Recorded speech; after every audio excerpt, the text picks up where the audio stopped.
Yes people, आजकल आपने ये सुना होगा, बहुत सारे लोग बात करते हैं कि यार तेरा आईपीओ लगा क्या, या मेरा आईपीओ लग गया। या आपने सुना होगा कि अभी जोमेटो का आईपीओ आने वाला है, कुछ टाइम के बाद में ओला का आईपीओ आने वाला है, एलआईसी का आईपीओ आने वाला है। तो बहुत बार आप इधर उधर देखते होंगे कि यार ये आईपीओ होता क्या है। तो आज इस वीडियो में मैं आपको बताने वाला हूं आईपीओ के बारे में, जिससे कि जब भी अगली बार आपके नियर एंड डियर आपके फ्रेंड्स है वो आईपीओ के बारे में बात करें तो आप इधर उधर ना देखें और आप उनके क्वेश्चंस का जवाब दे सके। So let check in this video.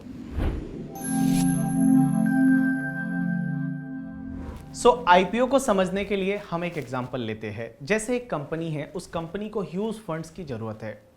वो पैसा कहां से जुटाएगी? या तो हो सकता है कुछ लिमिटेड लोगों से वो लोग पैसा जुटा ले, उनको शेयर इशू करके, या फिर ऐसा हो सकता है कि आप और मेरे को बोले, मींस जनरल पब्लिक को बोले कि हमको पैसे की जरूरत है। तो कंपनी क्या करती है, जब पब्लिक को पहली बार अपनी लाइफ में शेयर ऑफर करती है, उसी को बोला जाता है आईपीओ, और I can say that initial public offer. अब वो पैसा कंपनी किस लिए जुटाती है? या तो हो सकता है अपने बिजनेस को एक्सपांड करने के लिए, या हो सकता है उन्होंने पहले कुछ लोन ले रखे हैं, डेट ले रखा है, उसका पेमेंट करने के लिए वो पैसे को जुटा सकते हैं। जैसे एक एग्जांपल लेता हूं, अभी जोमेटो का आईपीओ आने वाला है। लोग बड़े फैसिनेटिंग है जोमेटो के आईपीओ को लेके, जैसे फ्री में यहां पे कुछ मिलने वाला है करके, ठीक है। तो जो ये जोमेटो का आईपीओ आने वाला है, कंपनी को पैसे की जरूरत है अपने बिजनेस के लिए। तो कंपनी क्या कर रही है, यहां जनरल पब्लिक आपको और मेरे को शेयर ऑफर कर रही है, जिससे कि पैसा जुटा सके। That is called your IPO और इनिशियल पब्लिक ऑफर।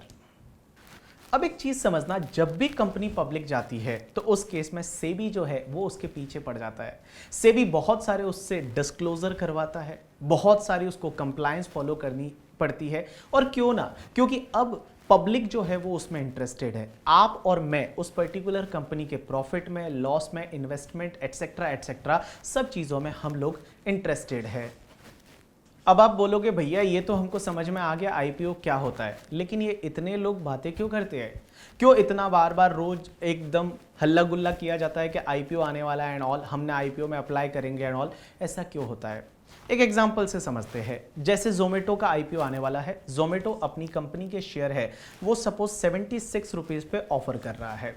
तो लोगों ने को 76 रुपीज पे वो शेयर मिलेगा, और जैसे ही वो शेयर अलॉट हो जाएगा उसके बाद वो शेयर की लिस्टिंग होगी स्टॉक एक्सचेंज में, मींस बीएससी और एनएससी। अब क्वेश्चन ही आता है सर ये बीएससी एनएससी क्या है, ये शेयर क्या है? तो आप एक काम करो, इसके पहले एक वीडियो डाल रखा है, उस वीडियो में जाके आप देख सकते हैं कि शेयर क्या होता है, एनएससी बीएससी क्या होता है एंड ऑल, वो वहां पे आपको समझ में आ जाएगा। तो मैंने क्या बोला, जोमेटो कंपनी जो है वो शेयर ऑफर कर रही है, वो 76 रुपीज पे कर रही है। तो जैसे आपको जोमेटो का शेयर है वो 76 पे मिल गया, अब वो शेयर की लिस्टिंग हुई, और लिस्टिंग वाले दिन मान लो शेयर 100 रुपीज पे लिस्ट हो गया, और 100 रुपीज पे लिस्ट होता है और आप उस शेयर को बेच देते हो, तो वहां पे सीधा आपको 24 रुपीज का प्रॉफिट हो जाता है। तो बहुत बार ऐसा होता है कि जब लिस्टिंग होती है वो लिस्टिंग प्रीमियम पे होती है, और जब लिस्टिंग हाई वैल्यू पे हो रही है तो यहां पे लोगों को अच्छा खासा फायदा है वो मिल जाता है। लेकिन ऐसा जरूरी नहीं कि हर बार लिस्टिंग पॉजिटिवली हो। ऐसा भी हो सकता है कि वहां पे लिस्टिंग है, वो लिस्टिंग में आपको लॉस भी हो सकता है।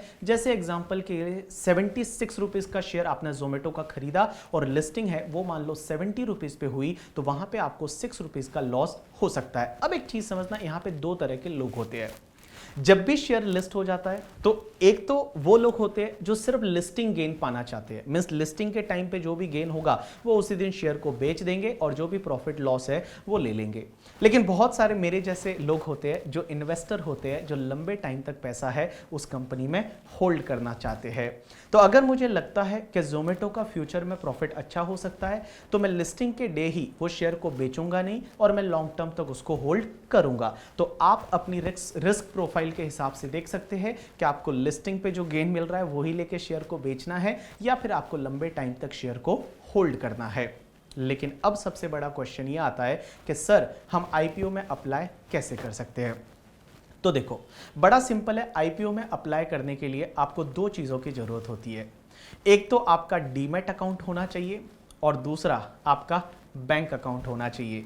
अब आप आईपीओ में कैसे अप्लाई कर सकते हैं? या तो सीधा आप अपने डीमैट अकाउंट से अप्लाई कर सकते हैं, नहीं तो आप बैंक अकाउंट से भी अप्लाई कर सकते हैं। लेकिन बैंक अकाउंट पे नेट बैंकिंग से जब आप अप्लाई करते हैं तो उसके लिए भी आपके पास डीमैट अकाउंट है, वो डीमैट अकाउंट होना चाहिए। तो जैसे एग्जांपल के लिए ले लूं मैं कि जोमेटो का अभी आईपीओ आने वाला है, दैट इज द 14 से आईपीओ स्टार्ट हो रहा है, 14 जुलाई से। तो आप डायरेक्टली है वो आईपीओ के लिए अप्लाई कर सकते हैं करके, ठीक है। लेकिन क्वेश्चन ये आता है कि सर क्या जितने लोग अप्लाई करते हैं उन सबको शेयर मिल जाते हैं? आंसर इज नो, ऐसा नहीं होता है। जितने लोगों ने अप्लाई किया और कंपनी जितने ऑफर कर रही है वो देखेगी। जैसे कंपनी ने ऑफर किए 10,000 शेयर और एप्लीकेशन आई 9,000 शेयर की या 10,000 शेयर, तो सबको मिल जाएगा। लेकिन कंपनी ऑफर कर रही है 10,000 शेयर और एप्लीकेशन मिल जाती है 70,000 शेयर की, तो 70,000 शेयर की एप्लीकेशन है, 10,000 शेयर अलॉट करने हैं, तो ऑब्वियसली सबको तो अलॉट नहीं कर सकती। तो उस केस में क्या होता है कि लॉटरी के द्वारा लोगों को शेयर मिलते हैं। तो आपने ऐसा देखा होगा बहुत बार कि किसी को शेयर मिल रहा है और किसी को शेयर नहीं मिल रहा। अब एक और चीज समझना, जब भी आप आईपीओ में अप्लाई करते हो तो आपको मिनिमम कुछ ना कुछ लॉट साइज होती है, मींस मिनिमम आपको उतने के लिए अप्लाई करना चाहिए। जैसे एग्जांपल के लिए मैं बता दूं, जोमेटो का जो आईपीओ आ रहा है उसका जो प्राइस है वो 72 से लेकर और 76 का है और उसका जो लॉट साइज है वो 195 शेयर है। तो आप देखोगे वहां पे आपका मिनिमम इन्वेस्टमेंट है वो 14,040 रुपीज है, वो रहेगा। अब लास्ट क्वेश्चन ये आता है कि सर क्या हमको आईपीओ में अप्लाई करना चाहिए या नहीं? तो देखो, सबसे पहली चीज तो ये है कि आपको पहले रिसर्च करना चाहिए, उस कंपनी के बारे में देखना चाहिए, आपको क्या लग रहा है। अपने जो भी इन्वेस्टमेंट एडवाइजर है उनसे बात करनी चाहिए और वो बोलते हैं कि यहाँ पे आईपीओ है वो पॉजिटिव रह सकता है। या फिर आप देखोगे बहुत बार ग्रे मार्केट भी देखा जाता है। ग्रे मार्केट मतलब एक अनऑथोराइज मार्केट रहता है जहाँ पे देखा जाता है कि उस आईपीओ में प्रॉफिट हो सकता है या लॉस हो सकता है। अगर वहाँ पे प्रीमियम पे ट्रेड कर रहा है तो उस केस में ये माना जाता है कि ये आईपीओ अच्छा है। तो ये सब जानकारी जुटाने के बाद में आपको आईपीओ में अप्लाई करना चाहिए या नहीं करना चाहिए, उसके बारे में आप डिसीजन ले सकते हैं। आपके लिए ये जानकारी लाई थी इफ्रा खान ने। सो गाइस, अगर मान लो आपको ये वीडियो है वो अच्छा लगा तो आप इस वीडियो को लाइक कर दें। इसके साथ साथ में आप ये चैनल को सब्सक्राइब कर ले और अपने फ्रेंड्स के साथ में शेयर कर ले। Thanks a lot.